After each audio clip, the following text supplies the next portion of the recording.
Hello and बखैर रागली to all of you. मैं हूं फ़खर यूसुफज़ई और आप देख रहे हैं डिबेट विद फ़खर। आज की डिबेट में बात करेंगे दो बड़े इंपॉर्टेंट खबरें हैं। एक इंडियन साइड की कश्मीर से है, जहां पे राष्ट्रीय राइफल्स के ऊपर जो अटैक हुआ और इंडियन आर्मी के तीन जो ऑफिसर्स हैं, वो अपनी जान से गए। क्या हुआ? क्या कश्मीर में हालात दोबारा खराब हो रहे हैं, या ये छोटे-मोटे इंसिडेंट्स या इस तरह की चीज़ें हो सकती हैं, ये पॉसिबिलिटीज़ हैं? इस हवाले से बात करेंगे। और वहाँ पे जो ऑपरेट करने वाले लोग हैं, क्या नंबर है, कितने लोग हैं जो अभी तक वो मौजूद है, जो इस तरह के अटैक्स करते हैं, ये साउथ कश्मीर में उन्होंने किया। इसके साथ-साथ साउथ कोरिया के साथ जो डिफेंस टाइज़ हैं इंडिया के, उस हवाले से भी बात होगी। और बात करने के लिए मैं जॉइन कर रहे हैं analyst from India, doctor Abhishek Mishra साहब ने हमें जॉइन किया। डॉक्टर साहब, thank you very much for joining my show. Thank you, Fakr Bhai. It's always a pleasure to be on your show. Thanks for thank inviting you. me. Thank you very much sir. अच्छा doctor साहब, एक तो जो attack हुआ, 3 लोग इसमें अपनी जान से गए, जिसमें एक डीएसपी, एक कर्नल और एक मेजर शामिल है। क्या आपको लग रहा है, एक तो ये कि अभी तक क्या इस हवाले से इंडिया में क्या खबरें आ रही है कि अ, जिन लोगों ने किया पता चला कि किस ग्रुप ने किया है या किस तरीके से हुआ है? और दूसरा ये कि ये लोग अभी भी इतने स्ट्रांग है कि इस तरह का अटैक कर सकते हैं? देखिए, ये बड़ा बहुत जटिल क्वेश्चन आपने पूछा कि क्या ये लोग हैं। अब ये तो matter of investigation and inquiry होगा कि जी। ये इन इन मतलब इन्फिल्ट्रेट करके अंदर आए थे या होम ग्रोन हैं या मिक्स्ड है। ये हुँ। तो कुछ कहा नहीं जा सकता जब तक कि इन्वेस्टिगेशन करके गवर्नमेंट को एक क्लियर कट रिपोर्ट ना दे। बट जो मीडिया रिपोर्ट्स आई हैं, TRF which is an offshoot of Lashkar-e-Taiba, जो उनका जी। नया इंग्लिश नाम है, the resistance force, they have claimed responsibility that हमने ये किया अनंतनाग में जो हुआ है एनकाउंटर, और वो परहैप्स कोई बदला था of killing of Riyaz Ahmed in Rawalakot. Yes. तो उन्होंने कहा ये हमने उसका बदला लिया है और ये हमने इसको एग्जीक्यूट किया है। तो अब ये तो अनफॉर्चुनेट है। अब इस पे आप क्या करेंगे? इसके लिए यही है कि अब ये इंडिया में तो इसको लेके बहुत गुस्सा है। ये मैं आई कुड फील बिकॉज़ मुझे आज 5-6 मेल आए मेरे मेल में, जो जी। हाँ, मुझे कुछ लोगों ने लिखा कि आप पाकिस्तानी चैनल पे मत जाएँ, आप जी। ठीक नहीं कर रहे हैं, ये वो इस टाइप की राइट। बातें उन्होंने लिखी। So there is a visible anger. अब वो एंगर किस फॉर्म में निकलता है या उसके लिए कितना प्रेशर पड़ता है आर्मी के हुँ। ऊपर टू टेक एन एक्शन, और वो किस तरीके का एक्शन होगा, ये तो आने वाला जी। दिन ही बताएगा। बट पॉइंट ये है कि ये सब अब तो आज के ज़माने में जब हम कहाँ ह्यूमैनिटी को ले जाना चाहते हैं, जी। और अब ये ज़मीन का खेल छोटा पड़ चुका है। अब तो आप एक साथ रह सकते हैं और इतनी दी है कुदरत ने हमें, जिसे कह लीजिए इतने संसाधन हैं हमारे पास कि सब एग्ज़िस्ट कर सकते हैं प्यार से, सुखी से। बट अब ऐसी बातों का क्या आप कहेंगे? इसका कोई जवाब नहीं है कि अच्छा। ये क्यों हो रहा है? अच्छा डॉक्टर साहब, ये वाला पॉइंट कि जी पाकिस्तान, तो हम, यानी मैं कहता हूँ कि मैं पाकिस्तान को नहीं डिफेंड करता। लेट्स सपोज मैं एक बात ये कर रहा हूँ कि मसले उठाते हम क्यों नहीं एक दूसरे के साथ? अगर इस तरह की चीज है, गुस्सा करने से, हमारे उस दिन एक जगह पे 4 फौजी जान से गए चित्राल में, 2 नॉर्थ वजीरिस्तान में गए, 9 जो है जानी खेल में गए। मतलब मैं ये नहीं कह रहा कि, मतलब I am not comparing Kashmir with those places, but the thing is कि वो मैं बता रहा हूँ। अब हम कहें कि जी हम अफगानिस्तान को गालियां दे देंगे तो हालात अच्छे हो जाएंगे। अफगानिस्तान को तो कोई मतलब उस तरीके से वो नहीं हो रहा। ठीक है, अगर मुझे गुस्सा आता है या नहीं आता, फिर उसका क्या होगा? फ़खर भाई, इंटेलेक्चुअल बात अगर हम करें, जी। Pakistan is something which can not be defended. Yeah. Pakistan एक आइडिया की बात कर रही है, कर राइट। कर रहा हूँ मैं सोशल और राइट। ज्योग्राफिकल एंगल नहीं ला रहा हूँ। जी पाकिस्तान बिल्कुल प्योरली सही। As an idea. Pakistan as an idea is abhorrent to every human sociological experience ना। जी। ये आइडिया ये कह रहा है कि हिंदू मुसलमान साथ नहीं रह सकते। बिल्कुल। अब ये जब हिंदुस्तान एक था तभी तक था। इसकी एप्लीकेशन म्युनिसिपल लॉ में थी कि अब आपने इंटरनेशनल लॉ में भी बना दी है, क्योंकि अब पाकिस्तान तो मुस्लिम हो गया है और ये हिंदुस्तान जो है आप वो हिंदू आपकी नजर में है, तो अब ये दोनों साथ नहीं रह सकते। Pakistan can not be defended Fakhar भाई। Let's call spade a spade. Pakistan is an obnoxious theory. ये सब जो हो रहा है वो पाकिस्तान की वजह से हो रहा है। पाकिस्तान को जिंदा रखने के लिए किया जा रहा है। राइट। आप पाकिस्तान के लोगों की ज़हनियत जो बनाते, जितनी आपने उसमें दुश्मनियाँ भर दी हैं, जी। और ऐसी वर्दी है कि अब उनको अगर सच बोला जाए तो वो कहते हैं आप तो पाकिस्तान के खिलाफ बात कर रहे हो। दुश्मन है आप मैं पाकिस्तान के। पाकिस्तान के खिलाफ बात ही नहीं करता। पाकिस्तान को तो मेरा, अगर आप दिल में झाँक के देखेंगे, मैं अपना मानता हूँ, क्योंकि ये नहीं, हमारा बिल्कुल सही कह रहे साझा हैं। इतिहास है। जी, हज़ारों अरबों साल का जी, इतिहास है, हम लोग एक लोग हैं। जी, अब ये है कि क्या पाकिस्तान सर्वाइव करेगा? और पाकिस्तान सर्वाइव करेगा तो किस मोड में सर्वाइव करेगा? ये टू नेशन थ्योरी के मोड में अगर आप जाएँगे, तो आपको अपने किताबों में ये ज़हर और ये झूठ परोसना पड़ेगा। या तो जी, एक तरीका ये है कि भई पाकिस्तान को जाने दीजिए, let it demise, let it pass away peacefully. नया पाकिस्तान की जगह नया आप एक थॉट प्रोसेस लाएँ, that political reality of this place exist. इसको हम पाकिस्तानी कहते हैं, but there is a new definition of Pakistan. इसका राइट। एक पर्पज़ है अपने 24 करोड़ लोगों की ज़िंदगी को बेहतर बनाना। बिल्कुल उनका सही। पर्सनल अकीदा क्या है, पर्सनल लाइकिंग क्या है, वो होमोसेक्सुअल हैं, हेटेरोसेक्सुअल हैं, एग्ज़ैक्टली, उनके रूम में बंद करने के बाद वो क्या करते हैं, this is none of the state of business of state of Pakistan. Right. आप इसको ह्यूमन सेंट्रिक बनाएँ फॉर गॉड्स सेक। क्योंकि एक थ्योरी को जोड़ने के लिए आपने इतनी ब्लंडर्स किए हुए हैं, वो हुँ, थ्योरियों का मकड़ जाल हो गया कि वो बेचारा आदमी सवेरे उठता है, वो बोलता है मैं मुसलमान हूँ, लेकिन हुँ, उसको सामने वाला आके समझाता है कि तुम्हें तो बिल्कुल, इस्लाम की समझ ही नहीं है। वो बिल्कुल, कन्फ्यूज़ हो जाता है कि एग्ज़ैक्टली, मैं तो मुसलमान हूँ, फिर भी मुझे समझ नहीं आ रहा है, बेशक। तो कुछ तो करो जो मैं समझ जाऊँ, कुछ तो ऐसा बता दो। हुँ, पॉइंट इसका एक सॉल्यूशन है, जो मैं समझता हूँ। आपको जो एक नेचुरल कोर्स ऑफ एक्शन हो रहा है, पाकिस्तान की जो सदियों की जो एक हिरासत है, विरासत है, उसको आप रखें, उसको कंस्ट्रक्ट ना करें। हुँ, आप ये कहें कि भई हमने जान छुड़ा ली, ये एक पर्टिकुलर वे ऑफ वर्शिप से, जी, हमको वो नहीं पसंद था, लेकिन हमारी आइडेंटिटी यही है। आप कोएग्जिस्ट कर सकते हैं, मलेशिया को ऐसे ही रहता है, इंडोनेशिया ऐसे ही रहता है, सीरियंस अपने कल्चर के साथ हम-आहंग है, अरब्स अपने कल्चर के साथ हम-आहंग है। सब अपने कल्चर के साथ हम मांगे। आप चूंकि इसको जस्टिफाई करना चाहते हो, तो आप क्रिएशन आर्टिफिशियल इंटेलिजेंस का अगर हम एग्जांपल देखें, Pakistan is the highest quality of artificial intelligence. State artificial, theory artificial, इसके किताबों में जो बातें लिखी हैं वो हुँ, artificial. There is nothing natural about Pakistan. Pakistan needs to be a natural entity. आप लोगों हुँ, को पढ़ाएं पाकिस्तान कि आप क्या हो, आप कौन हो, आपको क्या हासिल करना है अपने हुँ, जीवन में। क्योंकि आप एक बात बताइए फ़खर भाई, जी, जी, ग्रीस में किसी यहूदी को मारना है, पाकिस्तान नहीं जा रहा है। अमेरिका में तुमको स्कॉलरशिप मिलती है मेडिकल पढ़ने के लिए, तुम जाकर के आईएएस के आईएएस बिल्कुल, बोलते हो, बिल्कुल। हम रख देंगे 18 तुम्हें। साल कैद की सज़ा हुई है। फ्रांस में तुम जाते हो, वो लेकर के आते हो, क्या नाम है, असाइलम लेते हो, गलत नाम पे, गलत एज पे, उसके बाद क्लीवर लेके उनके लोगों को मारने चले जाते हो। बिल्कुल, ये क्यों कर रहे हो? चलो हिंदुस्तान से तुम्हारी दुश्मनी है, हिंदू दुश्मनी से शुरू होकर के कहाँ चले गए तुम? अब सारी दुनिया के साथ कर लिया।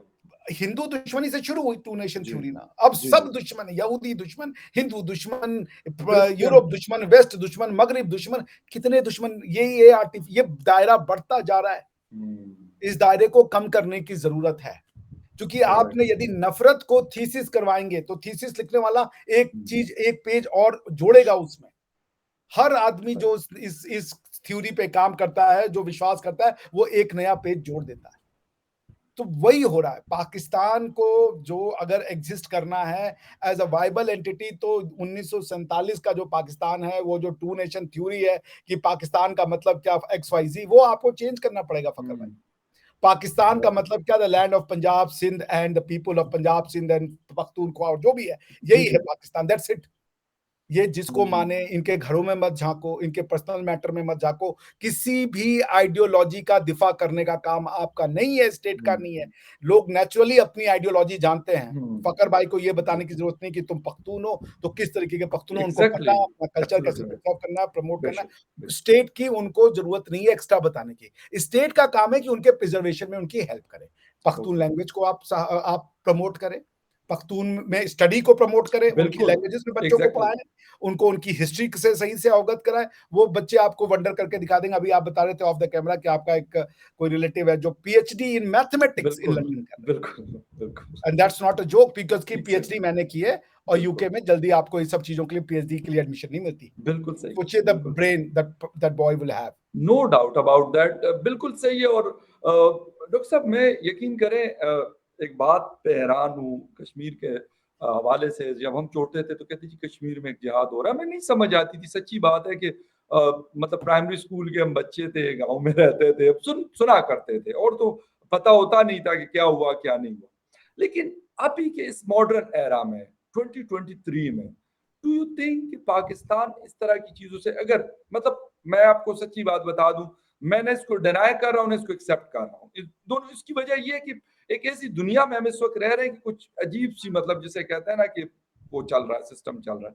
लेकिन क्या आपको लगता है कि पाकिस्तान को इस तरह की चीजों से फायदा हो सकती है, या इस तरह का स्पेसिफिक ये वाला इंसिडेंट की अगर हम बात कर ले साउथ कश्मीर में, तो क्या फायदा क्या गेन कर सकता है पाकिस्तान अगर ऐसी चीज का?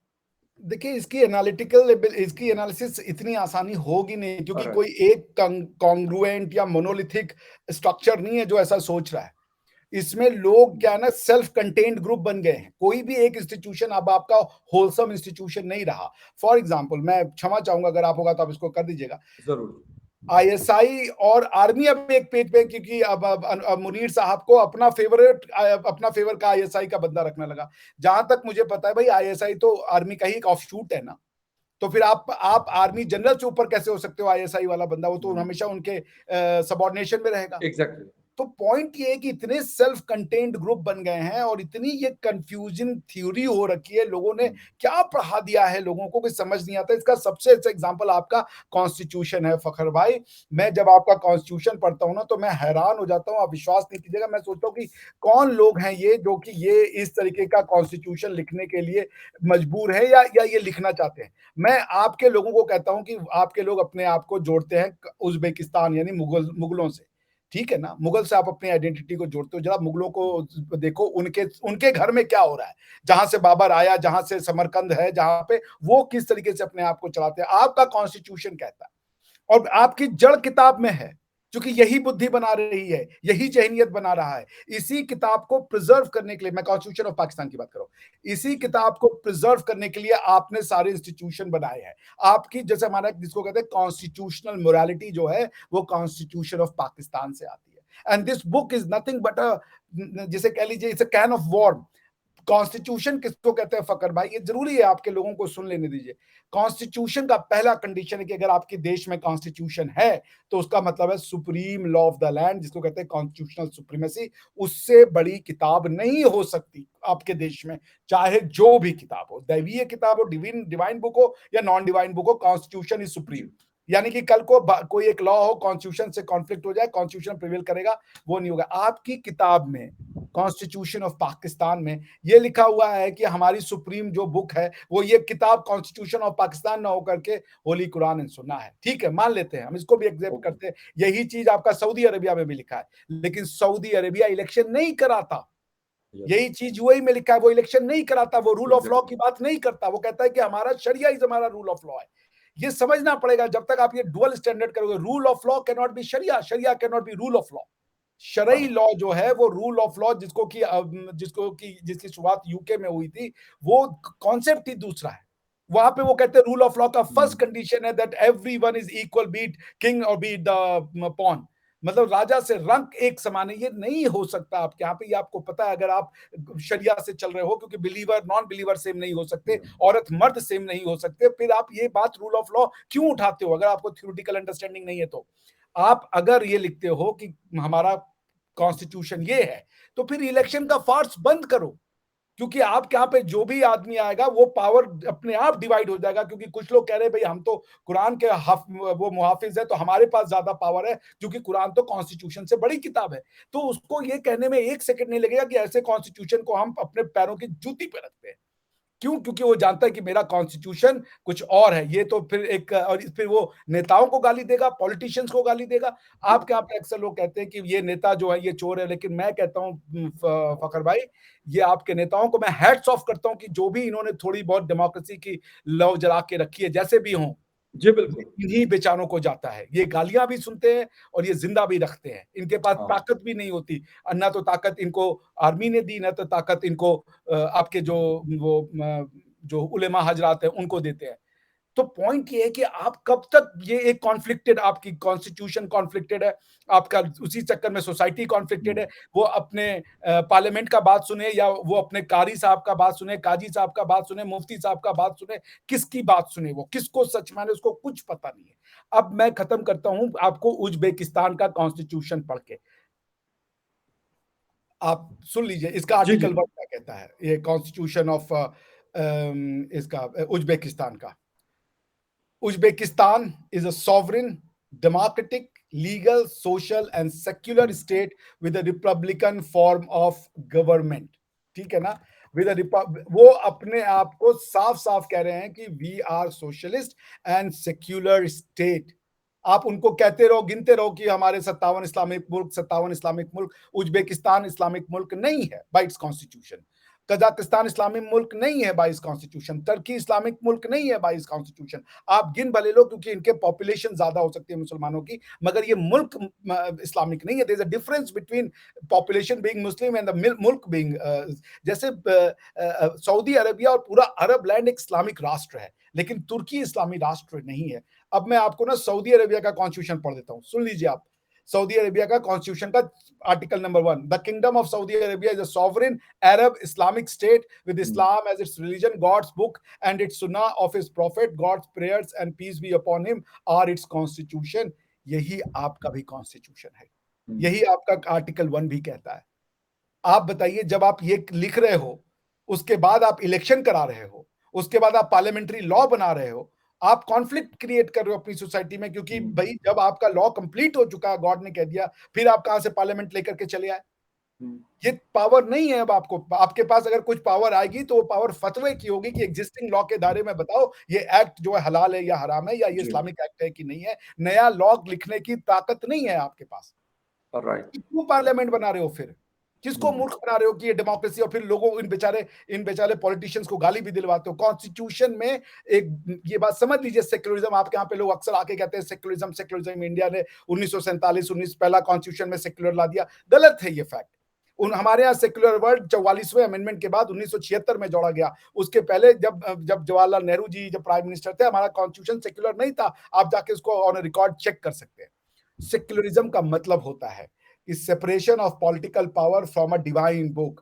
जब आप उसमें से डिवाइन बुक में से पॉलिटिकल पावर ले लेते हो, स्पिरिचुअल पावर छोड़ देते हो आप, जो भी उसके प्रीस्ट हैं उनके लिए और लोगों के लिए, लेकिन पॉलिटिकल पावर अब आप सब दे देते हो उनके हाथ में। आपकी किताब जिसको आप, तो ये जो पॉलिटिकल पावर अलग हुआ, यही कॉन्स्टिट्यूशन है आपका। अब आप क्या कर रहे हो कि आपने जो है वो कॉन्स्टिट्यूशन के पॉलिटिकल पावर को और मिक्स कर दिया उसके साथ। आप कह रहे हो ये कॉन्स्टिट्यूशन है, वो कॉन्स्टिट्यूशन नहीं हो सकता। Constitution is the result of a separation. जैसे हम लोग पढ़ते थे ना कि एटम का दो एक्ट होता है, एक तो जी, एटम का जुड़ना जिसको फ्यूजन कहते हैं, एक है एटम का टूटना जिसको हम फिजन कहते हैं। तो सन की एनर्जी का सोर्स है फिजन, क्योंकि वहां पे एटम अलग होता है तो ज्यादा एनर्जी प्रोड्यूस करता है। तो सेक्युलरिज्म मतलब constitution. Secularism is equal to constitution. Then what is secularism? Separation, separation of political power from the holy book. अगर आप ये नहीं कर रहे हो तो फिर आप ये डॉक्यूमेंट को कॉन्स्टिट्यूशन नहीं कह सकते। फिर आपको सऊदी अरेबिया का कॉन्स्टिट्यूशन बढ़ाना पड़ेगा जैसा कि उन्होंने लिख दिया, फिर आप इलेक्शन नहीं करवाओ। यही राइट। गफलत है आपके, हर चीज में गफलत है, क्लियरिटी ऑफ थॉट नहीं है। अच्छा, डॉक्टर साहब एक चीज़ ये मैं समझने की कोशिश कर रहा हूँ कि अगर मैंने कहा कि आज के दौर में रशिया ने यूक्रेन के ऊपर अटैक किया, 2 साल दूसरे साल में है अभी, 1.5 साल से ज़्यादा हो गया। अ, उसके ऊपर दुनिया काफ़ी ले-दे कर रही, तो पाकिस्तान ये चीज़ अफ़ोर्ड कर सकता है कि पाकिस्तान इस तरह की कोई चीज़ करे? ये पाकिस्तान को बहुत क्लियर है कि इस वक़्त दुनिया में इंडिया की क्या पावर है, क्या इन्फ्लुएंस है, वो मिडल ईस्ट में हो, अरब दुनिया में हो, वो वेस्टर्न वर्ल्ड में हो या वो कहीं और। देखिए, इंडिया की पावर क्या थी? इंडिया की पावर, मैं ये बात कहना चाहता हूँ, 800 साल तक लोग आए भारत में, जिसमें हम सब एक थे ना एक समय। हमें कहा तुम्हें कुछ नहीं आता, तुम्हें किसी ने कहा तुम्हें रिलीजन कॉन्सेप्ट नहीं आता, हुँ, तुम्हारे पास पॉलिटिकल कॉन्सेप्ट नहीं है। हम हमेशा ह्यूमैनिटी की बात करते रहे। अब आप बताइए, आज से हज़ारों साल पहले जो आदमी ये लिख रहा हो कि वसुधैव कुटुंबकम, यानी कि जिसकी फिलॉसफी हो अयम बंधुरम नेति गणना लघु चेतसाम उदार चरिता नाम तो वसुधैव कुटुंबकम। तो भारत, देखिए हमारे यहाँ कुछ सोशियोलॉजिकल प्रॉब्लम रही होंगी, उसको कोई डिनाई नहीं करता, सब इंसान है, कोई यहाँ दूध के धुले लोग नहीं रहते थे। लेकिन जिस थ्योरी में वो बास्क करते थे, वो एक मैग्निमोनियस और वेरी कॉम्प्रिहेंसिव थ्योरी थी। वो सिर्फ इंसानों के लिए नहीं थी, लोकल इंसानों के लिए, वो सारी मानवता के लिए थी। राइट। भारत मानवता की बात करता है, इसलिए जुड़ रहा है। जो जो मानववादी हैं, जो जो ह्यूमैनिटी में विश्वास रखते हैं, जैसे कितना अद्भुत दृश्य था। वो आए मोहम्मद बिन सलमान और उन्होंने जफ्फी पाई नरेंद्र मोदी को बिल्कुल। बिना किसी हेजिटेशन के, बिना किसी हेजिटेशन के, हम मुसलमान हैं, ये बुत परस्त, ये सब कुछ नहीं, ह्यूमैनिटी का वो भी समझ रहे थे कि we are meeting as a culture. That's beautiful.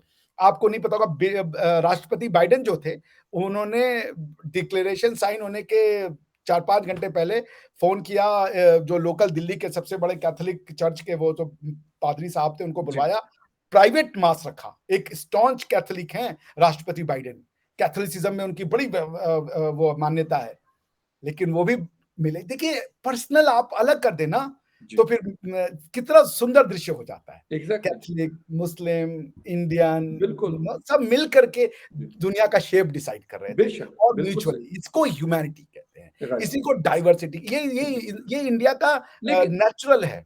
जी। लेकिन मैं ये बता रहा हूँ कि पाकिस्तान ये वाली चीज़ इस वक़्त जो इस जिस पोज़ीशन से वो गुज़र रहा है, ये कैसे अफ़ोर्ड कर सकता है? मुझे अगर थोड़ा-सा इस बिकॉज़ पॉइंट पे पाकिस्तान की आइडेंटिटी फ़खर भाई 57 इस्लामिक देशों से शुरू होती है, वहीं खत्म हो जाती है। वो इस्लाम के आगे बढ़ना ही नहीं चाहते। वो लोगों को इन्होंने ये बढ़ा दिया है कि हम तो मुसलमान हैं, दैट्स इट, उसके अलावा कोई आवश्यकता ही नहीं है नहीं हमें। तो मुसलमान कंट्रीज़ तो अपने-अपने हिसाब से मुसलमान कंट्रीज़ के तो जितने अच्छे ताल्लुकात आप लोगों के साथ इतने अच्छे तो हमारे साथ नहीं है उनके। वो तो अब सऊदी हुआ ना, अरेबिया, जब धीरे यूएई, कुवैत, कतर मतलब बहुत वो सारी अब हुआ ना, वो हमारे मुसलमान कंट्री के साथ नहीं है, हमारे अरेबिक कंट्री के साथ है। राइट। आप देखिए, अभी जो एक बहुत बड़ा बीआरआई को काउंटर करने के लिए जो एक वो हुआ, क्या बिल्कुल। नाम है, अरब मिडिल ईस्ट, मिडल यूरोप और इंडिया समिट जो हुई, इस्लामिक कॉरिडोर। वो तो चाहते तो इस्लामिक वर्ल्ड लिख देते।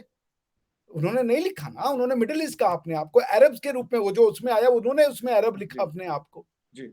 तो हम तो अरबों से मिल रहे हैं ना, अरब तो क्रिश्चियन भी हो सकते मैं हैं, अरब मुस्लिम कह भी हो रहा सकते हूँ, मैं बिल्कुल आपकी वो सारी बातें मैं कहता हूँ अपनी जगह सही है। मैं सिर्फ ये पॉइंट ट्रेस कर रहा हूँ कि पाकिस्तान कैसे ये चीज़ अफ़ोर्ड कर सकता है? पाकिस्तान की इस वक़्त के हालात मतलब एक तरफ आईएमएफ पैसे नहीं दे रहा, दूसरी तरफ टीटीपी के साथ और अफ़गान फ़ोर्सेस के साथ जंग लड़ रहा है। फिर वो ऐसे पंगे लेगा कि वो कोई कश्मीर के अंदर इस तरह का कोई चीज़ कर लेता है कि यार दोनों साइड से वो इंडिया की लाज़मी-सी बात है, इंडिया ज़्यादा पावरफुल है। हर लिहाज से डिफेंस बहुत स्ट्रॉन्ग हुई है, बहुत सारी चीज़ें ऐसी हैं, इकोनॉमी स्ट्रॉन्ग है, इतना मसला नहीं है उनके लिए कोई मतलब अगर 2-4 दिन अगर लड़ना पड़ा तो कोई टेंशन नहीं है उनके, लेकिन हमारे तो टेंशन है। पाकिस्तान। देखिए, मैं इसको जो समझा, मैं इसकी एक मैं इसका एक बड़ा सतही जवाब हो सकता है, लेकिन इसकी एक जो डीप एनालिसिस है, एक पाकिस्तानी जो है ना, जैसे जब आप कॉन्स्टिट्यूशन बनाते हैं तो कॉन्स्टिट्यूशन का मतलब है एंड ऑफ, जिसे कहते हैं कि बॉल जी, रिस्पॉन्सिबिलिटी। बिल्कुल, ये एक बिल्कुल। फाइनल थ्योरी है, ये इंडियन राइट, की थ्योरी फाइनल है। आपके यहाँ कोई पाकिस्तान की एक फाइनल थ्योरी नहीं है। सैकड़ों थ्योरियां कर रही हैं, कुछ चाहते हैं सेक्युलरिज्म हो जाए, कुछ चाहते हैं एक्सट्रीम ओके, पे हम चले जाएं, कुछ राइट। चाहते हैं, क्योंकि और पावर का कंसंट्रेशन भी इतने लोगों के पास है हुँ, कि कॉमन आदमी जो डिसीजन, कौन डिसीजन लेगा आपके यहाँ पे कि ओके। हमें भारत से अच्छे संबंध करने हैं? एक आदमी डिसीजन लेने जाएगा, 4 लोग उसके अगेंस्ट में खड़े हो जाएंगे बेचारे के कि नहीं, तुम ये नहीं हुँ, कर सकते। हुँ, हुँ, हुँ। ठीक है ना? तो इमरान खान जब पॉलिटिक्स में होते हैं तो कुछ बयान देते हैं, जब पावर में आते हैं तो बाहर होते हैं तो कुछ बयान देते हैं, उनकी मजबूरियां एग्ज़ैक्टली, बन जाती है। You are right sir. Point ये है कि पाकिस्तान को, मैंने कहा, Pakistan needs to die, not as a state. State of Pakistan must survive, but idea of Pakistan must die. Ideology जो है। Idea must die. It has hmm, time that it should be flushed down the gutter. The new right, idea of Pakistan, because the name should survive. अब नया नाम देने के लिए क्या जरूरत है, कुछ हम करने का? But exactly what sir. constitute Pakistan? आपके यहाँ पे thinkers और philosophers और constitutional हुँ, lawyers को बैठना पड़ेगा. They right. have to define that who we are. हुँ, आप अपने आप को जब तक नहीं बताओगे कि आपका इंटरनल इंटरेस्ट क्या है, उसी के आधार पे तो एक्सटर्नल इंटरेस्ट डिटरमाइन होगा। अगर आपका इंटरनल इंटरेस्ट इस्लाम का प्रोटेक्शन है तो आपको लैंड से कोई मतलब नहीं, लोगों से मतलब ही नहीं है कोई आपको। फिर तो बेशक, आप जो भी राइट, आपको इस्लामिक गुरु बताएगा आप उसकी बात सुनोगे, बिकॉज़ लोगों के पास जाने का तो आपको लोगों से मैंडेट तो मिल नहीं रहा है, मैंडेट तो इस्लाम से मिल रहा है आपको।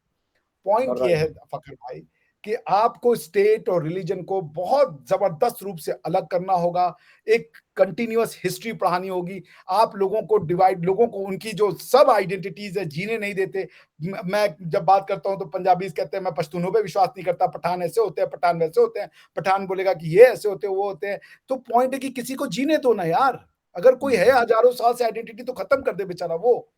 ऐसे तो नहीं होता ना। तो सही, पॉइंट मैं सही। यही कह रहा हूं कि पाकिस्तान की एक किताब लिखिए, फाइनेस्ट थिंकर को बैठाइए जो सोच सकता है, वो एक किताब लिखे। जैसे डेर जूडेन स्टार्ट एक किताब लिखी गई थी। जी, उस किताब को लिखने वाला कौन था? जिसने कि बाद में इज़राइल की स्थापना करी, थियोडर हर्ज़ल। उसने 18वीं शताब्दी में एक किताब लिखी कि यहूदी हर जगह मारे जाते हैं, यहूदियों का अपना एक लैंड होना चाहिए। वो किताब मुश्किल से 56 पेज की थी, द डेड जुडियन स्टार्ट।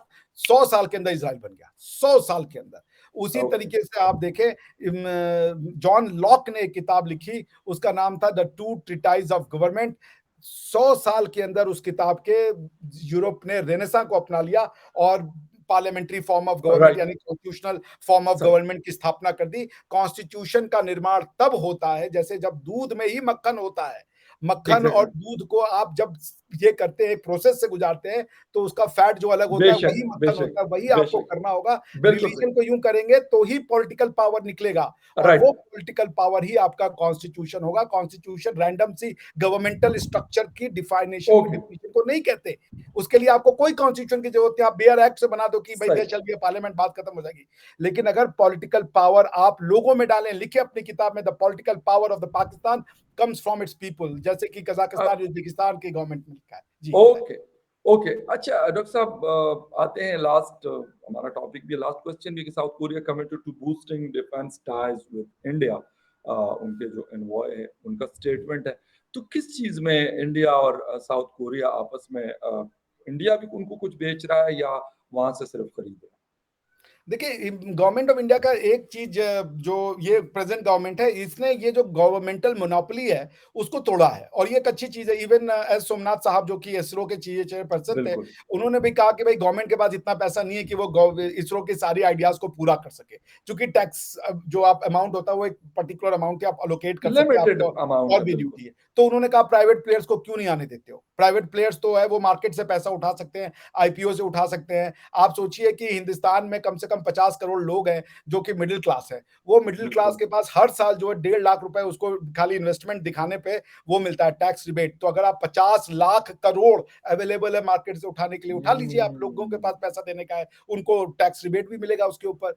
तो बात ये हो रही है कि भाई प्राइवेट क्यों पब्लिक काम नहीं कर सकता? ऐसा क्या है हुँ, सरकार में कि हुँ, वही अंतरिक्ष में यान भेजेगी? स्पेस एक्स तो भेज रहा है ना, ये क्या बिल्कुल, नाम है, इलॉन स्टारलिंक, मस्क। तो पॉइंट यही है, इसी तरीके से डिफेंस में भी इंडिया ने ये किया है कि पहले हमारे यहाँ डिफेंस क्या था, it was an out and out governmental business. जितने भी ऑर्डिनेंस फैक्ट्री थे या डीआरडीओ थे, जिसको कि defence research and research and something development research and organisation, DRDO कहते हैं उसको, वो भी कोई रिजल्ट नहीं दिया, क्योंकि आप जब सरकारी बन जाते हो तो आपका होता है यार बस खा पी के सो जाओ, सुकून नौकरी मारो। लग गई। तो वो ये अब कह रहे हैं कि प्राइवेट प्लेयर्स को आने दो। That's what the government of ये सही कि हम प्राइवेट प्लेयर को आने देना चाहते हैं डिजाइन में और दूसरे चीजों में, रिसर्च एंड डेवलपमेंट में, और मिल करके हम इस कैपेसिटी को बढ़ाने को तैयार हैं। सो दिस इज बिल्कुल व्हाट इट सही। इज गोइंग टू हैपन कि there are more people to people and private players participation along with government also. Okay, K9 Vajra जो है उनका डिजाइन वो ले रहे हैं, हॉविट्जर जो है, या और ये सारी डिफेंस टेक्नोलॉजी जो है, अगर कोई प्राइवेट कंपनी आना चाहती है, इसको डिजाइन करना चाहती है, why not? Government, exactly. Lockheed Martin कोई सरकारी है क्या? जी, बिल्कुल, अमेरिकन जो F-16 बनाती है, प्राइवेट बिल्कुल, कंपनी ना लॉकहीड मार्टिन है, ना बोइंग है, ये सब सरकारी या कंपनियां हैं क्या? सारी की प्राइवेट सारी प्राइवेट है। बिल्कुल तो प्राइवेट तुम कंपनी। क्यों लिए पड़े हो भैया? डीआरडीओ में से एक डीआरडीओ और ये ऑर्डिनेंस फैक्ट्री के जो बंदूकें निकल के आती हैं, उसका कोई फायदा नहीं होता खरीदना, तुम्हें बाहर से ही होता है, और ऑर्डिनेंस फैक्ट्री कब से हमारे यहाँ पड़ी हुई है। तो भैया सही, आप दे दो प्राइवेट वाले को, अगर बाहर का प्राइवेट वाला, भाई जब भी पिस्टल की बात आएगी मेरे ख्याल से आप क्या भी कहेंगे, स्मिथ एंड वेसन है मेरे पास, चेकमेट, स्मिथ एंड वेसन, या ये और वो। क्यों स्मिथ एंड वेसन ऑस्टिन भाई? में ग्लाक यहाँ बड़ा फेमस है पाकिस्तान में और तकरीबन मोर देन 1 मिलियन रुपीस में इस वक़्त, बल्कि तो शायद भाई हम इससे कह भी रहे ज़्यादा हैं, प्राइस ये क्यों नहीं कह रहे भाई हमारे पास यूसुफ जई एंड यूसुफ जई मेड गन है? भाई क्यों नहीं हो सकता है? बिल्कुल होता है। हमारे नहीं, लोगों ने हमारे इतनी यहाँ तो कोशिश खैबर की है। पख्तूनख्वा में एक बहुत बड़ा इलाका है पेशावर के आउटस्कर्ट्स में, दरा उसको कहते हैं, दरा खैबर का ही एक छोटा-सा वो है। लेकिन ये कि वहाँ पे तकरीबन आपको जो भी आपको उसको डिज़ाइन आप बता दें कि मुझे हाँ, ये वाली चीज़ चाहिए तो आपको बना देंगे। यकीनन आपने उनकी वीडियोज़ देखी होंगी और मेरा भी बहुत बड़ी ख्वाहिश है कि मैं जाके वहाँ पे एक वीडियो रिकॉर्ड करूँ, लेकिन इत्तेफ़ाक है अभी तक ऐसा कोई मौका नहीं बन पा रहा, लेकिन होपफुली बहुत जल्दी। हमारे यहाँ भी है ऐसे, और हमारे अच्छा। यहाँ 2 है, एक कंट्री मेड भी है। वो ओह! आपको ना साइकिल के डंडे से वो गन बना देंगे, एक गोली को शूट करने वाला। ओह गॉड! जिसको ओके। कहते हैं कट्टा, तो ये आपने तो भी फिर सुना होगा, मुझे कट्टा लगता है वर्ड कि होता है। आपस में कोई रिश्तेदारी है उन लोगों की और इन लोगों की जो अरे भाई डॉक्टर एक साहब ही बता लोग हैं, ये बड़े स्किलफुल लोग हैं, इनको आप ये इनको दो तो, ये दुनिया यूँ चला के दिखा देंगे आपको। बेशक सही कह रहे हैं और बिल्कुल इस तरह कश्मीर वाली जो इंसिडेंट है, इस तरह के इंसिडेंट से मेरे ख्याल में इसका नुकसान ज़्यादा होता है। इंसानी जान उसकी तो ख़ैर कोई कीमत नहीं है, वो तो मतलब जो मर्जी हम कह दें, लेकिन वो जो मैंने वो एक दो तीन तीन लोगों की वो पिक्चर्स देखी है, तो यकीनन उन सबकी फैमिलीज होंगी, उनके घर वाले होंगे, सब होंगे। बड़ा मुश्किल काम होता है।